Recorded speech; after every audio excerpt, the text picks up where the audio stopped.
Maya Robinson was tired, very tired. After spending 2 days speaking at a big conference for women leaders in Chicago, all she wanted was to go home and rest. She had worked hard to get to this moment. Years of studying, working late nights, and never giving up had brought her here. And now it was time to go back to Atlanta, where her family waited for her. She arrived at the airport early. Maya liked to arrive early so she could have time to relax before her flight. She had paid extra for a first-class seat, a little gift to herself for all the hard work she had done. The first-class seats were at the front of the plane with more space, better food, and quiet. Maya deserved it. As she walked through the busy airport, she felt proud. The conference had gone well, and many people had listened to her speak about leadership and hope. She smiled to herself, thinking about her speech. "Keep pushing forward," she whispered. When it was time to board the plane, Maya showed the flight attendant her ticket. "First class, seat 2A, she said clearly. The attendant smiled and nodded. Maya settled into her seat next to the window. The leather was soft and the space felt calm. She took a deep breath and looked out the window at the busy runway below. She was almost home, but then, just as she began to relax, a flight attendant came to her seat. The woman was young with a polite smile, but something in her eyes told Maya this was not good news. "Excuse me, ma'am," the attendant said gently. "Would you mind moving to economy? We have another passenger who needs this seat." Maya looked up, surprised. "I'm sorry, but I paid for this seat.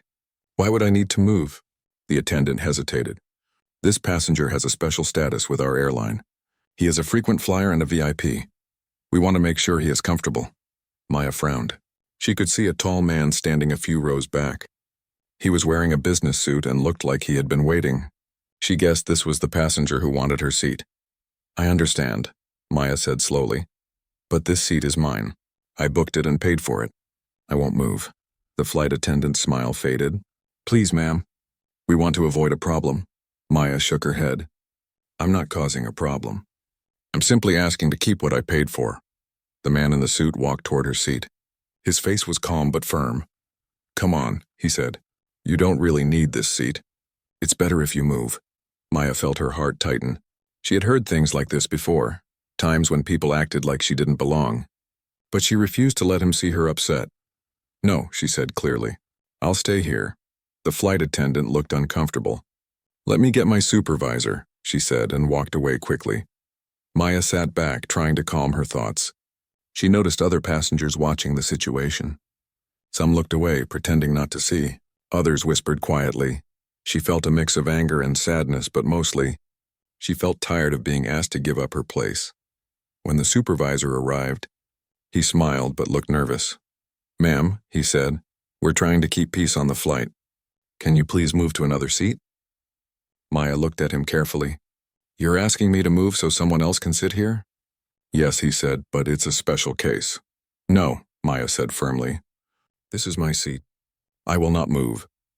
The supervisor sighed and looked at the man in the suit. Charles, the man, folded his arms. "It's not a big deal," he said. "Just move." But Maya shook her head.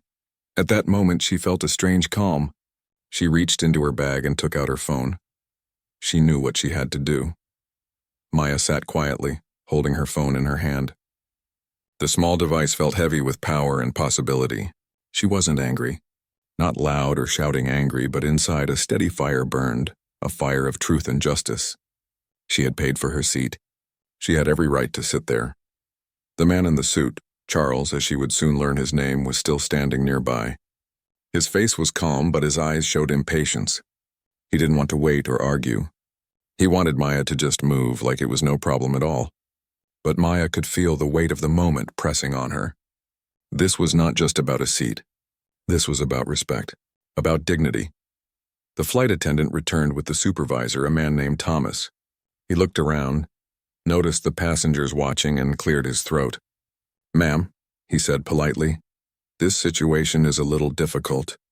We want to make everyone comfortable." Maya took a deep breath. "Comfort is important," she said, "but it shouldn't come at the cost of fairness."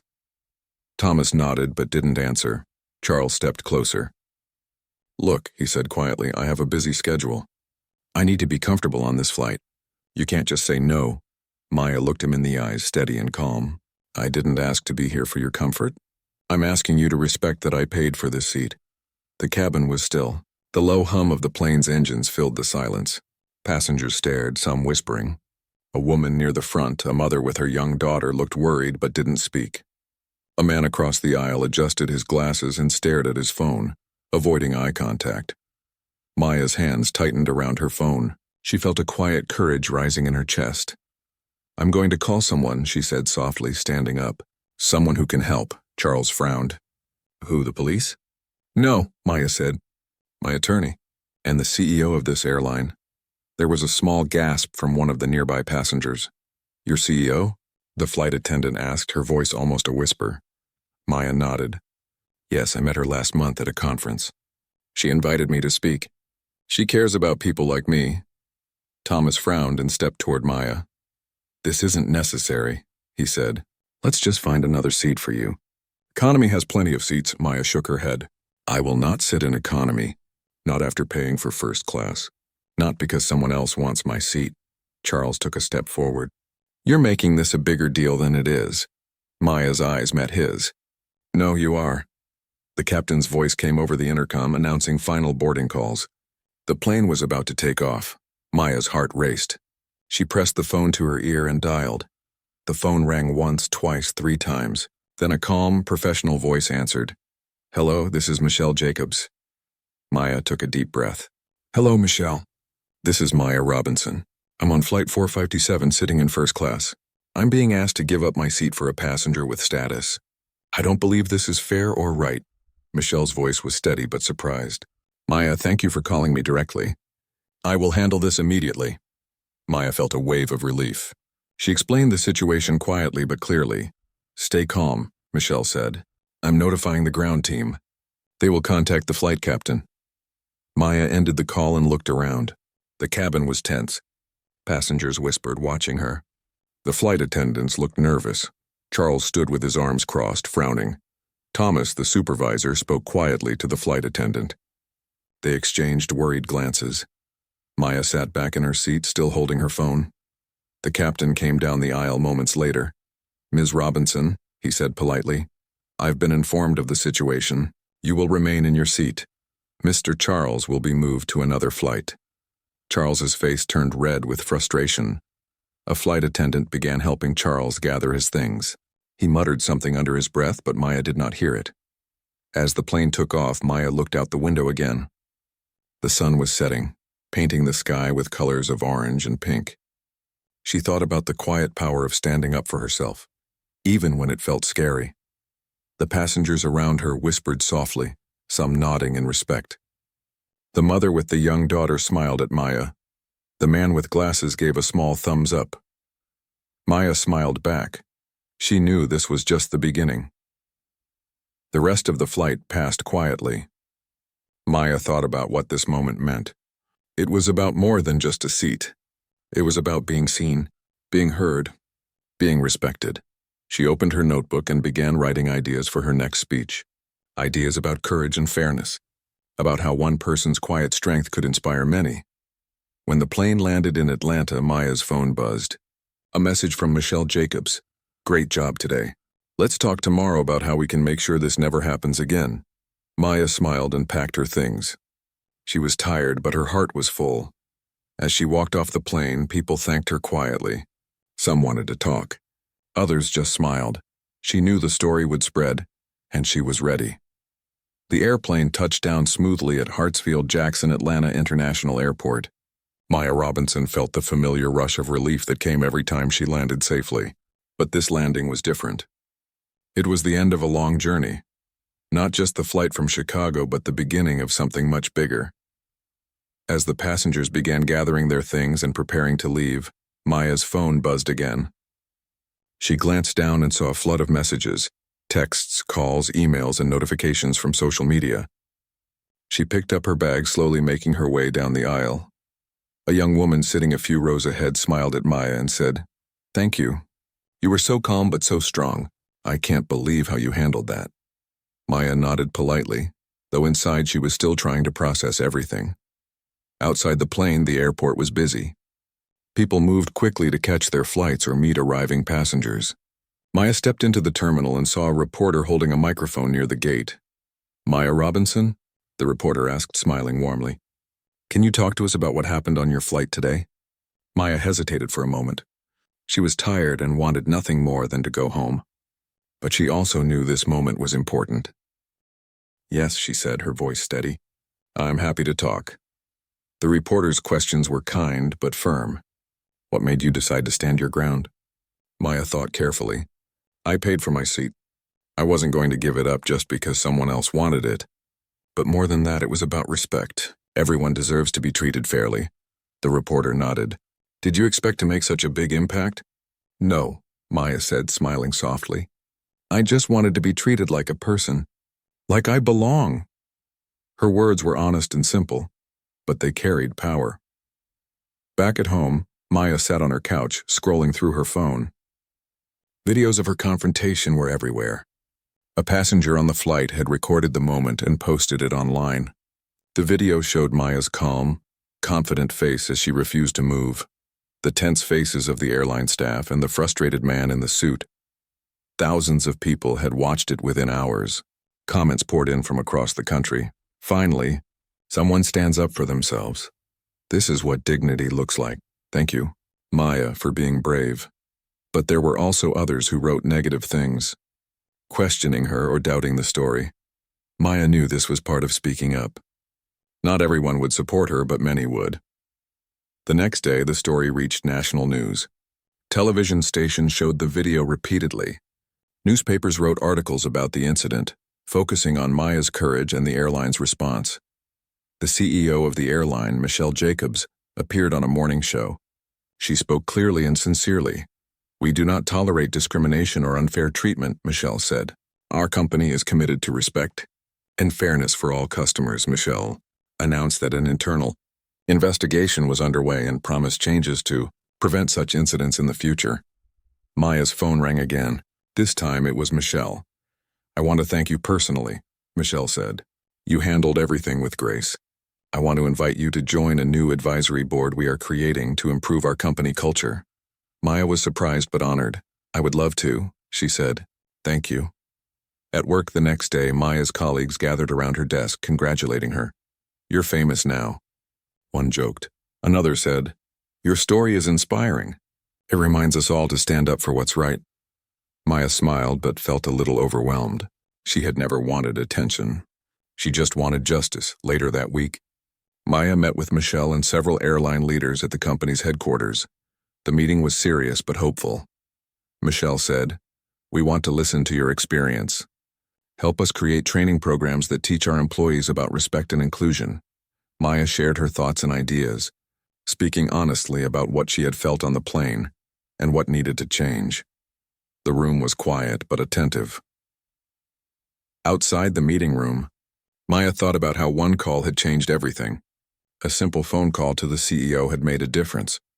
Not just for her, but for all passengers who might face similar treatment. She realized that sometimes courage was not loud or aggressive. Sometimes courage was calm, clear, and direct.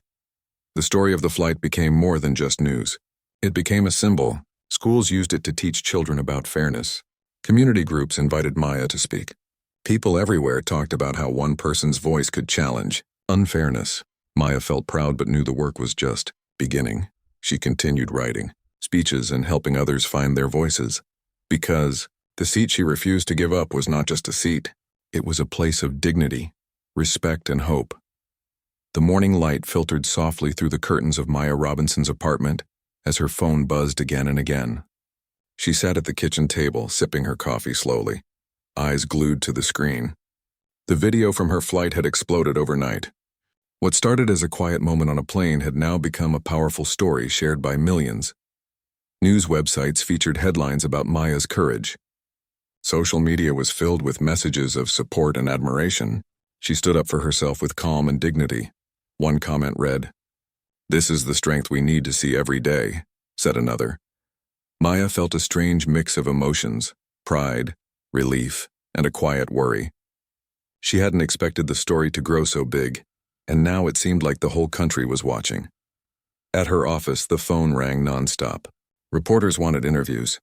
Community leaders wanted to meet. Even strangers sent messages saying her actions had inspired them to stand up in their own lives. Maya was careful with her words. She didn't want to sound angry or bitter. Instead, she talked about respect and fairness, how everyone deserved to be treated with kindness.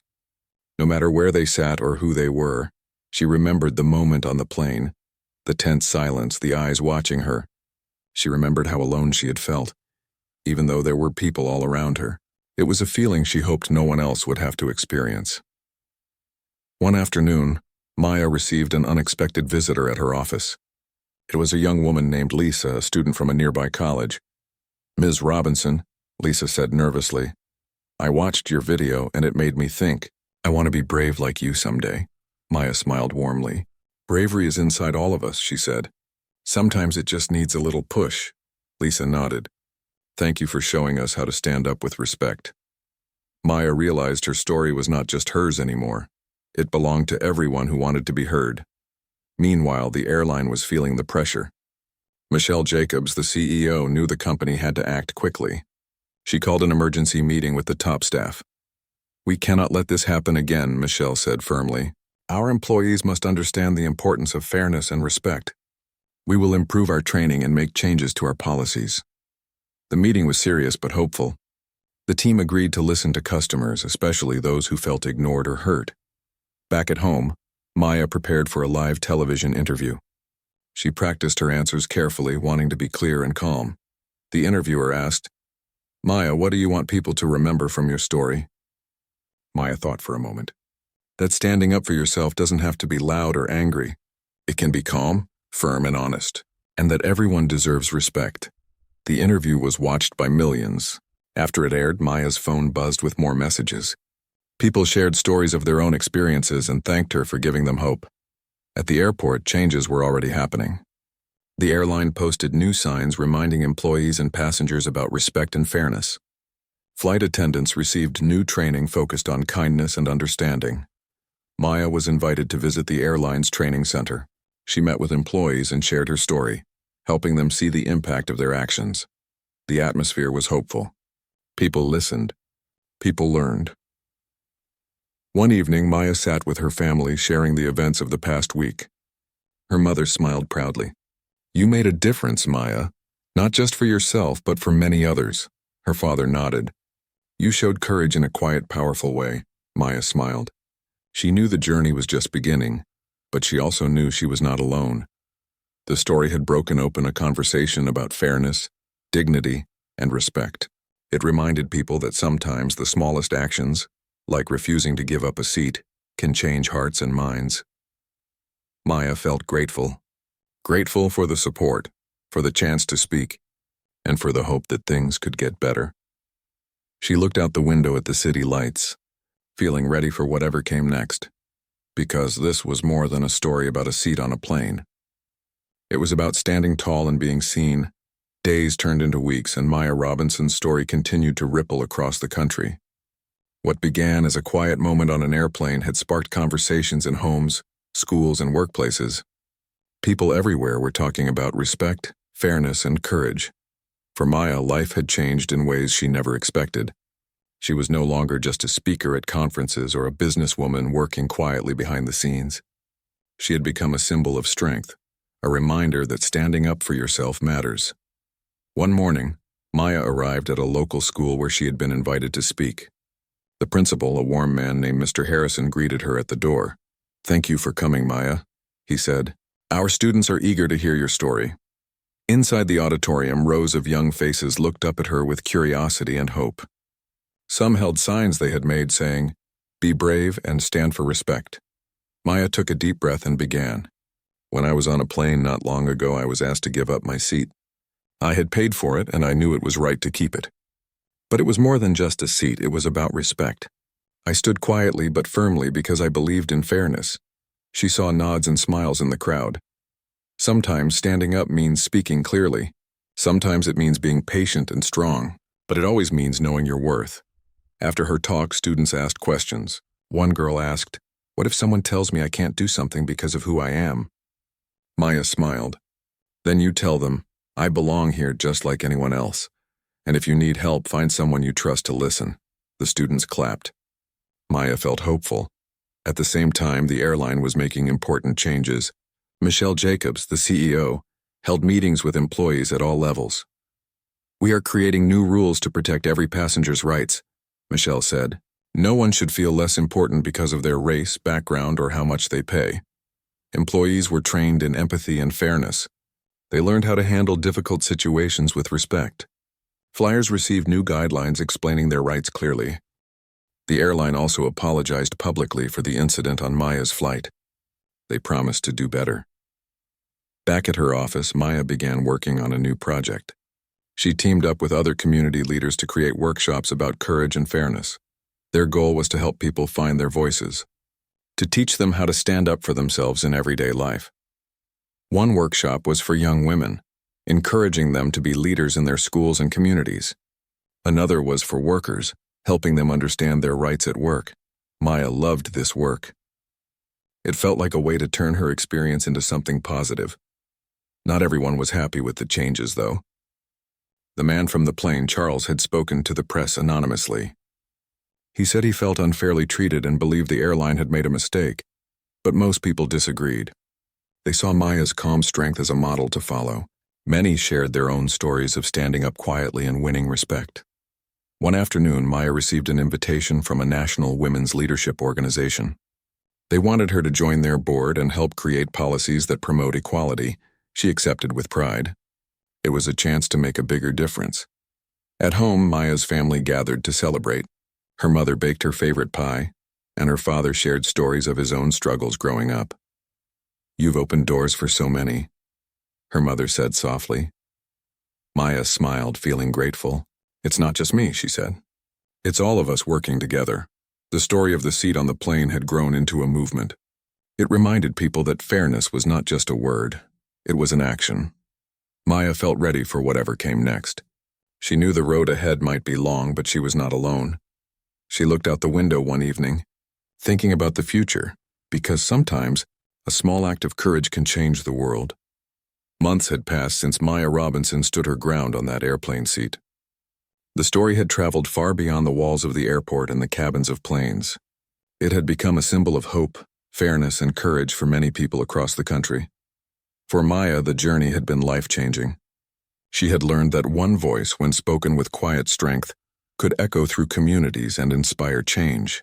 But she also knew that true change required patience, persistence, and the courage to keep moving forward.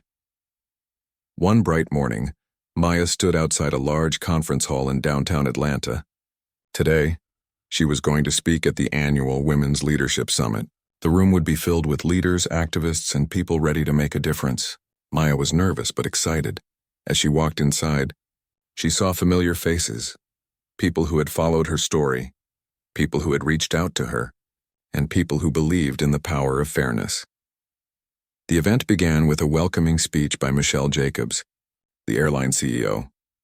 Michelle spoke about the importance of listening, learning, and growing. "Today we celebrate those who dare to stand up," Michelle said, glancing toward Maya. "Their courage lights the path for others." When it was Maya's turn to speak, she stepped onto the stage and looked out at the audience. The bright lights made the room look like a sea of hopeful faces. Maya began simply, "I want to share a story about a seat on a plane. It may sound small, but it taught me so much about respect and fairness." She told them what happened on the flight, how she was asked to move, how she stood quietly but firmly, and how one phone call made all the difference. "But more than that," Maya continued, "I learned that standing up for yourself is not about fighting. It's about knowing your worth and asking for respect." The audience listened closely. Many nodded. Some wiped tears from their eyes. At the end of her speech, the room filled with applause. After the event, people came to speak with Maya. Some shared stories of their own moments of courage. Others asked for advice on how to face difficult situations with calm and confidence. A young man approached her and said, "You showed me that even small actions matter. I want to be brave like you." Maya smiled. "You already have the courage. Sometimes you just need to believe it." Back at the airline, changes were becoming permanent. The new policies Maya had helped develop were now part of everyday training. Employees learned how to handle requests and conflicts with empathy. Passengers were reminded of their rights and the importance of respect. Michelle Jacobs made a public promise that the airline would continue to listen and improve. One afternoon, Maya received an email from a family in a small town in Mississippi. Their daughter had faced discrimination at her school, and Maya's story had given them hope. "Thank you for inspiring us," the message said. "Because of you, our daughter found her voice." Maya felt a warm glow in her heart. This was the real reward, the chance to help others. Her own family remained her strongest support.